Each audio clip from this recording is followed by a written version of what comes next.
మరో breaking news చూస్తున్నాం. వైష్ణవిని చంపిందెవరు? రోజుకో మలుపు తిరుగుతుంది వైష్ణవి కేసు. కేసులో ప్రియుడికి పోలీసులు క్లీన్ చిట్ ఇవ్వడం జరిగింది. ఎవరు చంపారన్న దానిపై ఇప్పుడు తీవ్ర ఉత్కంఠ అయితే నెలకొంది. అత్యాచారం జరిగిందని కూడా కుటుంబ సభ్యులు పక్క నుంచి ఆరోపిస్తున్నారు. ఒంటిపై డ్రెస్ ఎందుకు లేదని కూడా పేరెంట్స్ ప్రశ్నిస్తున్న పరిస్థితి కనిపిస్తుంది. న్యాయం చేయాలని కూడా వారు డిమాండ్ చేస్తున్నారు. అవసరమైతే సీఎం చంద్రబాబు దగ్గరికి వెళ్తామని కూడా పేరెంట్స్ చెప్తున్న పరిస్థితులు కనిపిస్తున్నాయి. గండికోటలో వైష్ణవి హత్య కేసులో రోజుకో మలుపు తీసుకుంటోంది. ఊహాగానాలకు సరైన ఆధారాలు లభించకపోవడంతో కేసు రోజుకో మలుపు తిరుగుతోంది. ప్రియుడు లోకేష్ కు ఈ కేసులో పోలీసులు క్లీన్ చిట్ ఇచ్చిన రోజుకొక బిగ్ ట్విస్ట్ బయటపడగా తర్వాత అన్నపై అనుమానాలు కూడా వ్యక్తమవుతున్నాయి. కానీ తాను చంపలేదని, చెల్లిని చంపే దుర్మార్గుణ్ణి కాదని కూడా చెప్తున్నాడు సురేంద్ర. దీంతో ఎవరు చంపారు అన్న మిస్టరీ కొనసాగుతున్న సమయంలో వైష్ణవి కుటుంబ సభ్యుల ఆరోపణలు కొత్త అనుమానాలు కలుగజేస్తున్నాయి.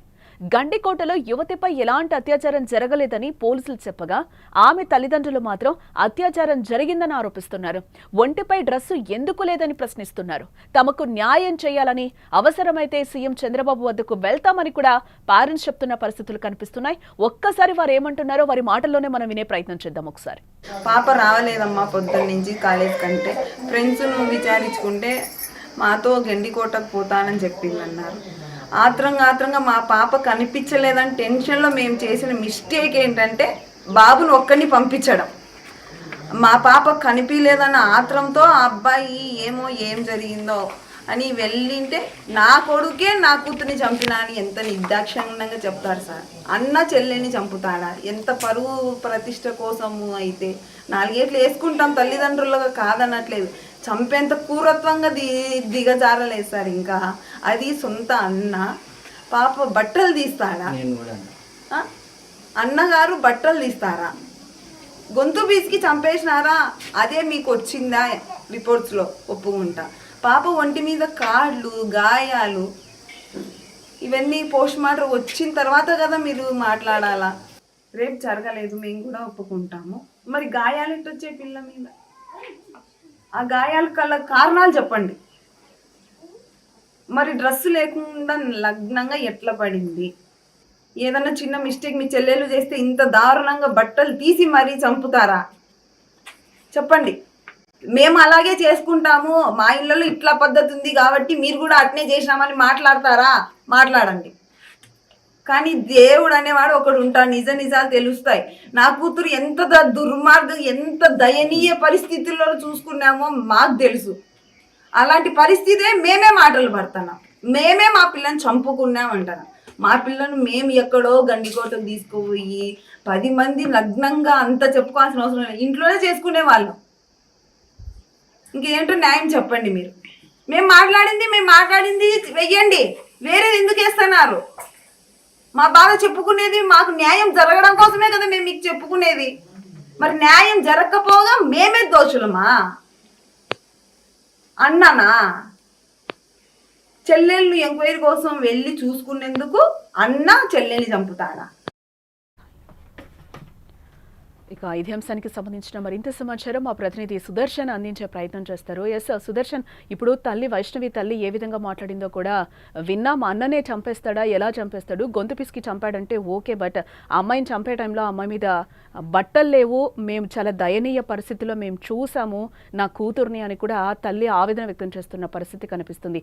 ఏంటి వైష్ణవి కేసు రోజుకొక ట్విస్ట్ బయటకు వస్తున్న పరిస్థితులు కనిపిస్తున్నాయి. ఇప్పటి వరకు కూడా ఒక కొలిక్కి రాని పరిస్థితి.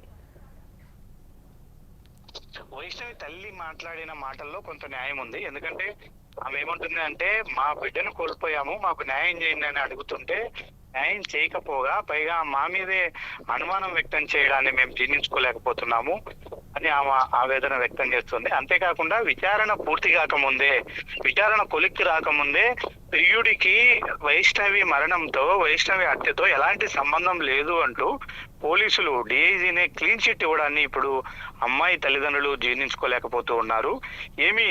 కేవలం ఒక సీసీ ఫుటేజ్ ఆధారంగానే విచారణ చేస్తే మరి ఆ సీసీ ఫుటేజ్ లో మా వాళ్ళు చంపినట్టు ఏం లేదు కదా, కాబట్టి మా మీద ఎందుకు నిందలేస్తున్నారు? సీసీ ఫుటేజ్ ఆధారంగా ప్రియుడి పాత్ర లేదు అని చెప్పినటువంటి పోలీసులు మరి మా తల్లిదండ్రుల పాత్ర, మా బంధువుల పాత్ర ఉంది అంటూ అందరూ కూడా తమను అనుమానించడాన్ని వాళ్ళు ఒప్పుకోవట్లేదు. ఎందుకంటే దానికి సంబంధించిన ఆధారాలు కూడా ఏమీ లేవు కదా. ఉమ్, దానికి తోడు మేము మా బిడ్డను ఒకవేళ సరే పరువు తీసే పని చేసింది, ప్రేమించి వెళ్ళిపోయింది అంటే ఉమ్, కొట్టొచ్చు, ఆవేశంలో ఎక్కడన్నా తగలగరాని చోట తగిలి చనిపోయి ఉండొచ్చు. కానీ వివస్త్రణ చేసి ఇది చేసి ఒక అన్న చెల్లెలి విషయంలో అట్లా ప్రవర్తిస్తారా? ఉమ్, ఇది మేము ఎప్పుడు కూడా ఊహించలేదు. ఇది ఎవరికి ఎదురుకాని సంఘటన మాకు ఎదురైంది. ఇప్పుడు బాధితులుగా ఉన్నటువంటి మమ్మల్ని నిందితులుగా చూపించే ప్రయత్నం చేస్తూ ఉన్నారు. కాబట్టి దీనిపైన మేము ఖచ్చితంగా పోరాడతాము, మా వాయిస్ వినిపిస్తామని వాళ్ళు చెప్తున్నారు. బట్ పోలీసులు కానీ బయట వాతావరణం కానీ సిచ్యుయేషన్ మొత్తం కూడా అన్ని వీళ్ళు వైష్ణవి బంధువుల వైపే చూపిస్తున్నాయి. ఎందుకంటే వేరే పర్సన్, థర్డ్ పర్సన్ ఎవరు వచ్చి అంత క్రూరంగా ఆ అమ్మాయిని కొట్టాల్సిన అవసరం లేదు. వైష్ణవి చనిపోయే విషయంలో ఖచ్చితంగా ఆ అమ్మాయిని చాలా చిత్రహింసలకు గురి చేశారు, కొట్టారు, భయంకరంగా అమ్మాయి పైన దాడి చేశారు. ఒక కాలేయము చిట్లిపోయింది అని డిఐజీ పోస్ట్ మార్టం రిపోర్ట్ లో వచ్చిందని చెప్తున్నాడంటే పుత్తి కడుపులో బలంగా కాలితో తంతేనో బలంగా కొడితేనో తప్ప ఆ పార్ట్ వరకు ఆ నొప్పి తగిలి అది చిట్లదు. ఉమ్, అది ఆ ఆర్గాన్ డిస్టర్బ్ కావడం వల్ల, ఆ ఆర్గాన్ దెబ్బతినడం వల్లే ఆ పాప చనిపోయింది అని చెప్తూ ఉన్నారు. అంటే అంతేకాకుండా కాళ్ళన్నీ కూడా కమిలిపోయి ఉన్నాయి, అమ్మాయికి ముక్కులో బ్లడ్ వచ్చింది, తీవ్రంగా కొట్టారు, కొట్టి చంపేశారు, కొట్టడం వల్లే చనిపోయింది అన్నది పోస్ట్ మార్టం ఆధారంగా కానీ ఇప్పుడు ఆ అమ్మాయి సిచ్యుయేషన్ ఆధారంగా కానీ తెలుస్తుంది. ఇదంతా కూడా పోలీసుల వర్షన్ లాగా మనం భావించాల్సి ఉంటది. అయితే ఇప్పుడు ఇంకొక ట్విస్ట్ ఏంటంటే, ఇప్పుడు ఆ అమ్మాయి మృతదేహాన్ని గుర్తించడంలో ముందుగా గుర్తించింది ఆ అమ్మాయి కుటుంబ సభ్యులే. తమతో పాటు నిజానికి వెతకడానికి వాళ్ళు వచ్చారు, కానీ ఎటువైపు పై పక్క నుంచి మేము చూసాము, కింది వైపు నుంచి చూసాము, కానీ మాకెవరికి కనిపించని ఆ బాడీ ఇక్కడ ఉంది అంటూ వాళ్ళ బంధువు కొండయ్య అనే వ్యక్తి మాకు చెప్పాడు. కాబట్టి ఎగ్జాక్ట్లీ మాకెవరికి కనిపించింది ఆ అమ్మాయి బాడీ ఇక్కడే ఉందని వాళ్ళకి ఎట్లా తెలుసు అనే కోణంలో కూడా పోలీసులు ఎక్కువగా అనుమానిస్తూ ఉన్నారు. ఆ కోణంలోనే వాళ్ళు సీన్ రీకన్స్ట్రక్ట్ చేసుకుంటున్నారు. కొద్దిసేపటి క్రితమే ఒక ఫోరెన్సిక్ ప్రొఫెసర్ వచ్చారు, ఆయనకు కూడా ఆ స్థానిక డిఎస్పీ మొత్తం సీన్ ఎక్స్ప్లెయిన్ చేస్తున్నారు. ఆ రంగనాథ స్వామి ఆలయం లోపల బ్యాగ్ దొరికింది ఒక చోట, మరో చోట క్యారీ బాక్స్ దొరికింది, చున్నీ దొరికింది. అంటే ఆ అమ్మాయిని అక్కడే చూశారు, ఎవరైతే అమ్మాయి పైన దాడి చేశారో వాళ్ళు రంగనాయక స్వామి ఆలయంలోని చూశారు. చూసిన వెంటనే అమ్మాయి పైన విచక్షణారహితంగా దాడి చేశారు. ఆ దాడిలో అమ్మాయి చనిపోయింది. చనిపోయిన వెంటనే మరో ఒకరిద్దరి సాయంతో కనీసం 3 వ్యక్తులు ఇందులో పార్టిసిపేట్ చేసింటారు అని పోలీసులు అనుమానిస్తూ ఉన్నారు. ఆ 3 వ్యక్తులు ఆ రంగనాయక స్వామి ఆలయం మెయిన్ ఎంట్రన్స్ నుంచి బయటికి రాకుండా సైడ్ నుంచి ఒక వే ఉంది, ఒక చిన్న రంధ్రం లాగా ఉంది. ఆ రంధ్రం నుంచే ఆ అమ్మాయి బాడీని ఇద్దరు సాయంతో, అంటే ఆ వైపు ఈ వైపు భుజాల పైన చేతులు వేసుకుని మధ్యలో ఆ అమ్మాయిని తీసుకెళ్లారు. వెనక వైపుకు తీసుకెళ్లి ఎవరు పై పక్క నుంచే దిగి ఆ అమ్మాయిని చెట్లు పొదల్లో ఆ అమ్మాయి మృతదేహాన్ని పడుకోబెట్టి వచ్చేశారు. అంటే ఒకవేళ వీళ్ళు తీసుకెళ్లే ప్రయత్నంలో, ఎందుకంటే అది 12 గంటల నుంచి 4 గంటల మధ్యలో జరిగింటది అని ఇప్పటికే పోస్ట్ మార్టం నివేదికల ద్వారా నిర్ధారణ అవుతున్న నేపథ్యంలో, పట్టపగులు కాబట్టి, టూరిస్ట్ ప్లేస్ కాబట్టి, దీనికి రంగనాయక స్వామి ఆలయంకు లెఫ్ట్ సైడ్ ఒక లవర్స్ స్పాట్ ఉంది. అక్కడ జంటలు ఎక్కువగా ఉంటారు.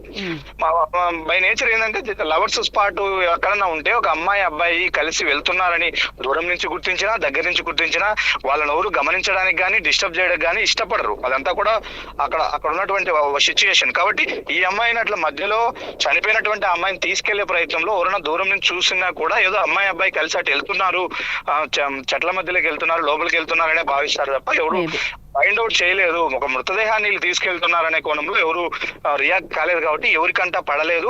తీసుకెళ్లి ఆ మృతదేహాన్ని అక్కడ పడేశారు, వెళ్ళారు. తర్వాత రోజు కానీ, జరిగిన రోజు సాయంత్రము కంప్లైంట్ వచ్చిన తర్వాత ఎతికినప్పుడు కానీ, తర్వాత రోజు మృతదేహం దొరికినప్పుడు కానీ వాళ్ళ కుటుంబ సభ్యులే ఫస్ట్ మృతదేహాన్ని ఐడెంటిఫై చేయడం వెనుకున్నటువంటి కారణం ఏంటి అన్నది ఇప్పుడు పోలీసులు చేస్తున్నటువంటి వర్షన్, వాళ్ళు అనుమానిస్తున్నటువంటి వర్షన్. కానీ పోలీసులు కూడా వీళ్ళు ఎవరైతే ఇప్పుడు అమ్మాయి తరపు ఉన్నారో వాళ్ళు ఏమీ నిందించాల్సిన అవసరం లేదు, తప్పుపడాల్సిన అవసరం లేదు. ఎందుకంటే వాళ్ళ తరపున అన్ని అనుమానాలు, అన్ని క్లూస్ దొరుకుతున్నప్పటికీ ఇప్పటికీ వైష్ణవి కుటుంబ సభ్యులు ఏ ఒక్కరిని కూడా అదుపులోకి తీసుకోలేదు, వాళ్ళని కనీసం విచారించడం లేదు, వాళ్ళపైన బహిరంగంగా పోలీసులు ఎలాంటి స్టేట్మెంట్ ఇవ్వలేదు. కేవలం ప్రియుడికి క్లీన్ చిట్ ఇచ్చారన్న దాన్ని ఇప్పుడు వైష్ణవి బంధువులు కొంత జీర్ణించుకోలేకపోతున్నారు. ఆ అబ్బాయి తీసుకెళ్లి చంపేశాడు అని ప్రగాఢంగా వీళ్ళు ఎస్ అంటే నమ్మారు. సుదర్శన్ ఇక్కడ ఒక పాయింట్ కూడా అంటే పోలీసులు కూడా నిన్నటి నుంచి క్లియర్ గా చెప్తున్నారు అంటే లోకేష్ ప్రమేయం లేదు, అబ్బాయి దింపి వెళ్ళిపోవడం మాత్రం వాస్తవం. ఆ విజువల్స్ కూడా మనకి లైవ్ లో కనిపిస్తున్నాయి. తను తీసుకెళ్ళినప్పుడు విజువల్ ఉంది, తను బయటకు వచ్చినప్పుడు విజువల్ కూడా మనకి కనిపిస్తున్న నేపథ్యంలో లోకేష్ కి అయితే క్లీన్ చిట్ ఇచ్చారు. మరి రేప్ జరగలేదని కూడా పోలీసులు చెప్తున్న సిచ్యువేషన్ అయితే కనిపిస్తుంది. పేరెంట్స్ వర్షన్ అయితే ఇంకో వెర్షన్ మనకి వినిపిస్తున్నారు. వాళ్ళైతే ఖచ్చితంగా జరిగింది, వివస్రగా నా బిడ్డ పడుంది అని చెప్పి కూడా తల్లి చెప్తుంది. ఎస్, దీని అంతటికీ పోలీసుల ఆన్సర్ ఏ విధంగా ఉండబోతుందని అనుకోవచ్చు అంటారు? దీనికి సంబంధించి ప్రెస్ మీట్ పెట్టే అవకాశాలు ఏమైనా కనిపిస్తున్నాయా పోలీసులు? ఒకటి అత్యాచారం జరిగిందనే విషయంలో తల్లిదండ్రులు ఆరోపిస్తూ ఉన్నారు. కాకపోతే అత్యాచారం జరగలేదని పోలీసులు పోస్ట్ మార్టం రిపోర్ట్ లో ప్రాథమికంగా నిర్ధారణ అయిందని వాళ్ళు పోలీసులు ఓపెన్ గానే అనౌన్స్ చేశారు. కాబట్టి అంత ఈజీగా పోలీసులు అనౌన్స్ చేయరు. ఎందుకంటే రేపు పోస్ట్ మార్టం రిపోర్ట్ పొందడానికి అవకాశం ఉంటుంది తల్లిదండ్రులకు. దాంట్లో ఏముందనే తెలుస్తుంది. 9 మంది డాక్టర్లు కలిసి పోస్ట్ మార్టం చేశారు. అమ్మాయి వైష్ణవి మృతదేహానికి పోస్ట్ మార్టం నిర్వహించారు. అన్ని కోణాల్లో కూడా క్షుణ్ణంగా, ఎందుకంటే ఒక డెత్ మిస్టరీ కాబట్టి అందులోనూ ఒక మైనర్ బాలిక స్టూడెంట్ గా ఉన్నటువంటి అమ్మాయి ఒక ప్రియుడితో కలిసి వెళ్ళి అలాంటి ఘోరమైన స్థితిలో దొరికింది కాబట్టి ఆ కేసు లో అనేక కోణాలు ఉంటాయి. ఎన్ని కోణాలైనా ఉండొచ్చు అన్నది పోలీసుల క్వశ్చన్. కాబట్టి వాళ్ళకు పూర్తిగా ఏమైనా కరెక్ట్ ఇన్ఫర్మేషన్ దొరకాలన్నా, కొంతలో కొంత డేటా లభించాలన్నా అది పోస్ట్ మార్టం నివేదిక ఆధారంగానే వాళ్ళు ఫస్ట్ కొంత ఎవిడెన్స్ వస్తుంది వాళ్ళకు. ఎప్పుడు చనిపోయి ఉంటది, ఎలా చనిపోయి ఉంటది అనే విషయాలు దాంట్లోనే తెలుస్తాయి. కాబట్టి దాన్ని చాలా ప్రిస్టేజియస్ గా తీసుకున్నారు. 9 మంది డాక్టర్లతో పోస్ట్ మార్టం నిర్వహించారు. పూర్తిగా ఆ నివేదికను కూడా వాళ్ళు తెప్పించుకొని చూశారు. కాబట్టి వీళ్ళు అనుమానిస్తున్నట్టు అత్యాచారం జరుగుంటే పోస్ట్ మార్టం రిపోర్ట్ తీసుకొని వాళ్ళు తల్లిదండ్రులు పోలీసుల నుంచి పొందవచ్చు, వాళ్ళు క్రాస్ చెక్ చేసుకోవచ్చు కూడా.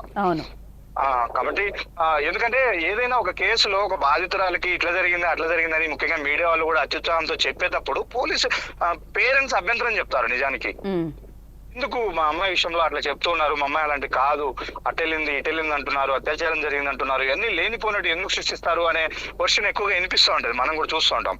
కానీ ఇక్కడ మా అమ్మాయిని రేప్ చేశారు, గ్యాంగ్ రేప్ చేశారు, వాళ్ళిద్దరు బైక్లో వెళ్ళిన తర్వాత వాళ్ళ వెనకాల 2 వెళ్ళారు. ఇవన్నీ కూడా పోలీసులే నిర్ధారించక ముందే తల్లిదండ్రులు ఏకంగా సుమన్ టీవీకి ఇచ్చినటువంటి ఇంటర్వ్యూలోనే అమ్మాయి తల్లి ఆరోపిస్తుంది. వాళ్ళిద్దరు బైక్ పైన వెళ్ళారు, మరో 2 వెనక వైపు వచ్చారు, వీళ్ళను ఆ అమ్మాయి గమనించలేదు, వాడొక్కడే వస్తున్నాడు కదా, తను నన్ను ఏమీ చేయలేడని భావించింది, కానీ వాడు ఒక గ్యాంగ్ ని తీసుకెళ్లాడు, తర్వాత అందరూ కలిసి ఆ అమ్మాయిని వేధించి అత్యాచారం చేసి చంపేశారు అంటూ ఆమె ఫస్ట్ నుంచి కూడా అదే వర్షన్ అదే ఆరోపణలు చేస్తుంది. కాకపోతే దానికి సంబంధించి ఎలాంటి ఎవిడెన్సెస్ కూడా పోలీసులకు దొరకలేదు. ఎందుకంటే ఫస్ట్ ఎవరైతే బాధితులుగా ఉంటారో బాధితుల వర్షన్ నుంచే పోలీసుల ఎంక్వైరీ స్టార్ట్ అవుద్ది. వాళ్ళ నుంచే వాళ్ళు ఇచ్చిన కంప్లైంట్ ఆధారంగానే, వాళ్ళు ఇచ్చే అనుమానితుల ఆధారంగానే ఇది అవుతుంది. ఇప్పుడు అమ్మాయి వెళ్ళిపోయింది గండికోట కంటానే వాళ్ళు ఏ విధంగా లోకేషే తీసుకెళ్ళింటాడని వాళ్ళు కూడా ఎలా ఎక్స్పెక్ట్ చేశారంటే వాళ్ళిద్దరికి ప్రేమ ఉంది కాబట్టి బై నేచర్ వాళ్ళు ఎక్స్పెక్ట్ చేశారు. అమ్మాయి అన్న కాబట్టి గండికోటకు వచ్చారు. వాళ్ళ అజంప్షన్ కొంత కరెక్ట్ అయింది, నిజంగానే వాళ్ళిద్దరు కలిసి గండికోటకు వచ్చారు. తర్వాత ఏం జరిగింది అన్నది ఎవిడెన్సెస్ చూపిస్తున్నారు పోలీసులు. పక్కాగా ఆ రిసార్ట్ లో 2 hours ఉన్నారు, వాళ్ళు రూమ్ తీసుకున్నారు అంటున్నారు. మళ్ళీ వచ్చే అబ్బాయి గండికోట ఎంట్రన్స్ దగ్గర కోటగుమ్మం దగ్గర వదిలేసి వెళ్ళాడు. ఆ వదిలేసి వెళ్ళిన విజువల్ కూడా ఉంది స్పష్టంగా. అక్కడే ఆ అబ్బాయి లోకేష్ ఎవరైతే ఉన్నారో ఆ అమ్మాయిని దింపే ప్రయత్నంలో అక్కడ ఎదురుగా ఒక బైక్ వచ్చింది. స్థానికుడు అతను కూడా అడిగారు, అన్న ఇక్కడికి బస్సు ఎన్ని గంటలకు వస్తుంది అని. ఎందుకంటే ఆ అమ్మాయి నువ్వు వెళ్ళిపో నేను బస్సుకు వచ్చేస్తాను అని చెప్పింది అతనితో. కాబట్టి బస్సు 6 గంటలకు ఉంది అని అతను కూడా రిప్లై ఇచ్చాడని ఇక్కడ ఉన్నటువంటి ప్రత్యక్ష సాక్షులు చెప్తూ ఉన్నారు. కాబట్టి అదంతా ఆ అబ్బాయి నడవడికలన్నీ కూడా గండికోటలో క్లియర్ కట్ గా ఉన్నాయి లోకేష్ కి. సరే, ఇప్పుడు వీళ్ళు ఏమంటున్నారంటే వైష్ణవి వాళ్ళ అన్న కూడా ఏమంటున్నారంటే నేను ఎంటర్ అయ్యి నేను బయటకు వచ్చానని 30 నిమిషాల్లో బయటకు వచ్చానని పోలీసులు చెప్తున్నారు కదా, మరి 30 నిమిషాల్లోనే నా పాత్ర ఏముంటుందాడా? అసలు నేను ఎంటర్ అయ్యి ఎగ్జిట్ అయినటువంటి సీసీ ఫుటేజ్ ను కూడా రిలీజ్ చేయాలి పోలీసులు. ఆ అబ్బాయి ఇచ్చినప్పుడు నాది ఎందుకు ఇవ్వట్లేదు అంటూ కూడా వాదిస్తున్నారు. నిజానికి సురేంద్ర ఎంటర్ అయినటువంటి సీసీ ఫుటేజ్ బయటికి రాలేదు. అదైతే సంఘటన జరిగిన మరుసటి రోజు ఉదయాన్నే వచ్చింది. తర్వాత పోలీసులు ఆ సీసీ ఫుటేజ్ మొత్తాన్ని కూడా స్వాధీనం చేసుకున్నారు. కాబట్టి అప్పటి నుంచి ఒక క్లిప్పింగ్ కూడా బయటికి మీడియాకి కానీ ఎవరికి కూడా ఇవ్వలేదు. పోలీసుల ఆధీనంలోనే సీసీ ఫుటేజ్ అంతా ఉంది. దానికి క్షుణ్ణంగా వాళ్ళు అనాలిసిస్ చేస్తున్నారు. ఎన్ని వెహికల్స్ వచ్చాయి, ఎంతమంది వ్యక్తులు వచ్చారు, వాళ్ళ దగ్గర ఏ మొబైల్స్ ఉంటాయి ఆ mobile numbers cell phone signals trace out చేస్తూ ఉన్నారు. ఎస్, అంటే సుదర్శన్ ఈ రోజు ఏమైనా ఎవిడెన్స్ దొరికితే ఏమైనా పోలీసులు దీనికి సంబంధించి ఏమైనా క్లారిఫికేషన్స్ ఇచ్చే అవకాశాలు కనిపిస్తున్నాయి అంటారా? ఆఫ్ ది రికార్డ్ పోలీసుల నుంచి మనకు వినిపిస్తున్నది ఏంటంటే ఈ రోజు కూడా ప్రెస్ మీట్ ఉండదు. ఓకే, మేము నిన్న చాలా హోప్ పెట్టుకున్నాము, ఖచ్చితంగా మంచి క్లూ దొరికింది మాకు. ఆ క్లూ ద్వారా వెళితే ఒక 2-3 గంటల్లోనే మేము ట్రేస్ అవుట్ చేయగలుగుతాము నిందితుందని మేము భావించాము. బట్ ఆ క్లూలో మాకు చిన్న అనుమానం రేకెత్తింది. మళ్ళీ ఆ క్లూలో చిన్న లోపం కనిపిస్తుంది. కాబట్టి మేము మళ్ళీ దాన్ని క్రాస్ చెక్ చేసుకుంటున్నాం, మళ్ళీ రీకన్స్ట్రక్ట్ చేసుకుంటున్నాము. కాబట్టి ఎగ్జాక్ట్లీ ఎవడు నిందితుడు అనేది ఎగ్జాక్ట్ ఎవిడెన్స్ వచ్చిన తర్వాత మేము మీడియా ముందు పెట్టగలము. కాబట్టి టేక్ సమ్ టైమ్, ఈ రోజు కూడా ఉండకపోవచ్చు అని వాళ్ళు ఆఫ్ ది రికార్డ్ గా పోలీసులు చెప్తూ ఉన్నారు. నిన్న డిఐజీ చెప్పాడు, చాలా కాన్ఫిడెంట్ గా చెప్పాడు, మాకు క్లూ దొరికింది, మేము పట్టుకుంటాము అని. ఆ క్లూనే ఇప్పుడు వాళ్ళకి కొంత అనుమానంగా ఉంది. మళ్ళీ అక్కడ కొంత మలుపు తిరుగుతుంది కథ ఏంది అనేది చూడాలి. అయితే చంపిన వ్యక్తులు మాత్రం చాలా చాలా టెక్నికల్ గా, చాలా చాకచక్యంగా ఇక్కడి నుంచి తప్పించుకున్నట్టుగానే మనకు అర్థమవుతుంది. ఎందుకంటే ఎంట్రన్స్ లో ఒక సీసీ ఫుటేజ్ ఉంది, తర్వాత ఉంది, ఆ 2 ఫుటేజ్లు కాదని తప్పించుకున్నారు. ఎందుకంటే ఇంతసేపు పట్టుకోలేదంటే రైట్ సుదర్శన్, మరిన్ని అప్డేట్స్ కోసం మళ్ళీ మిమ్మల్ని కాంటాక్ట్ చేస్తాం. ఎస్, ఇక్కడ మనం చూడొచ్చు తల్లిదండ్రుల ఆరోపణలు ఇప్పుడు మళ్ళీ కొత్త ప్రశ్నలు ఉత్పన్నమవుతున్న పరిస్థితులు కనిపిస్తున్నాయి. మరి ఈ కేసు ఎటువైపు తిరుగుతుందో కూడా మనం చూడాలి. ప్రస్తుతం స్థానిక పరిస్థితి, కేసు అప్డేట్ మనకు వస్తూ ఉన్నాయి. ఈ అప్డేట్స్ కోసం మీరు ఇంకా ఫాలో అవ్వాలి అంటే కూడా మీరు సుమన్ టీవీ చూడండి. దీనికి సంబంధించి వైష్ణవి తండ్రి కూడా కొన్ని మాట్లాడిన సంఘటనలు అయితే కనిపిస్తున్నాయి మీడియాతో. ఆయన ఏం మాట్లాడారని కూడా ఒకసారి చూసే ప్రయత్నం చేద్దాం. మేము మా పాపను పోగొట్టుకొని మేము ఒక సిఐ ఒక ఎస్ఐని ఎంతమ్మడి పెట్టుకొని తెల్లవార్డులు ఉండి గండికోటలో మొత్తం అన్నీ చూసి వాళ్ళ వెనకమండి సీసీ ఫుటేజ్లు మొత్తం A to Z అన్నీ చూసుకొని వాళ్ళ వెనకమండి ఉంటే ఇప్పుడు నేను మా సురేంద్ర మేము చేసినామని మా మీద నిందలు వేస్తున్నారు. అనవసరమైన ప్రెస్, అనవసరమైన టీవీలలో ఎక్కువ చేస్తున్నారు సార్. ఇది అసలు పద్ధతి కాదు. ఏ రిపోర్ట్లు రాలేదు, ఏమీ లేదు. నన్ను మా తమ్ముడిని మేమే చంపినామని చెప్తున్నారు. అది చాలా తప్పు. నేను యాడికి పోవాలనే పోతా, డిఐజీ కాడికి అయినా పోతా, ఎస్పీ కాడికైనా పోతా, పోవడం బట్టే కన్నా చంద్రబాబు నాయుడు సార్ కాడికైనా పోతా న్యాయం